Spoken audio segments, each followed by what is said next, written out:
Hello friends, ఈ video కనుక నచ్చితే ఖచ్చితంగా లైక్ చేయండి. ప్రోమోలోకి వెళ్తే ఒక ఇన్స్పెక్టర్ వస్తారనమాట మహాలక్ష్మి వాళ్ళ ఇంటికి ఎంక్వైరీ కోసం. ఆ ఇన్స్పెక్టర్ ఇలా అంటూ ఉంటారు, మీలో మహాలక్ష్మి ఎవరు అని చెప్పి అనగానే, మహాలక్ష్మి అంటే మా పిన్ని, ఎందుకని మా పిన్నితో ఏం పనండి అని చెప్పి రామ్ అడుగుతాడు. చిన్న ఎంక్వైరీ కోసం వచ్చాను అని చెప్పి ఆ ఇన్స్పెక్టర్ మేడం చెప్తూ ఉంటారు.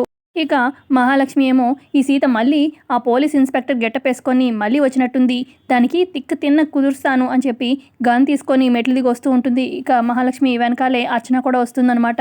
ఇక ఆ ఇన్స్పెక్టర్ మొహం చూడకుండా వెనక నుంచే మహాలక్ష్మి, ఏంటి నువ్వు నన్ను ఎంక్వైరీ చేసేది, నీ తాటాకు చప్పుళ్ళకి నేనిక్కడ భయపడనే, తోలు తీసి డోలు వాయిస్తాను అని చెప్పి మహాలక్ష్మి ఆ ఇన్స్పెక్టర్ వెనకాల గన్ను పెట్టి మరీ ఇలా చెప్తూ ఉంటే, ఇక మహాలక్ష్మి మాటలకి ఆ ఇన్స్పెక్టర్కి చాలా కోపం వచ్చేస్తూ ఉంటుంది. ఇక మహాలక్ష్మి వెనకాలే ఉన్న అర్చన అప్పటికి చెప్తూ ఉన్నా కూడా ఇక ఇటు మహాలక్ష్మి ఏం వినకుండానే ఆ డైలాగ్స్ అన్ని వేసేస్తూ ఉంటుంది. మహాలక్ష్మి మాటలకి ఇటు ఎదురుగా ఆపోజిట్లో ఉన్న రాము, జన వీళ్ళంతా టెన్షన్ పడుతూ ఉంటారు. ఇన్స్పెక్టర్ని మహాలక్ష్మి ఇలా అనేస్తుంది అని చెప్పి.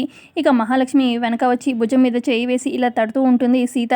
నా భుజం మీద నుంచి చేయి తీ అర్చన అని చెప్పి మహా అంటూ ఉంటే, నీ భుజం మీద చేయి వేసింది అర్చన అత్త కాదు, నేనత్త సీతని అని చెప్పి అనగానే ఇక మహాలక్ష్మి షాక్ అయి చూస్తుంది. నువ్వు ఇక్కడుంటే అక్కడున్నది ఎవరు అని చెప్పి అనగానే ఇక ఇన్స్పెక్టర్ వెనక్కి తిరిగి ఎస్ఐ ప్రవళికని అని చెప్పి కోపంగా అరుస్తూ ఉంటుంది.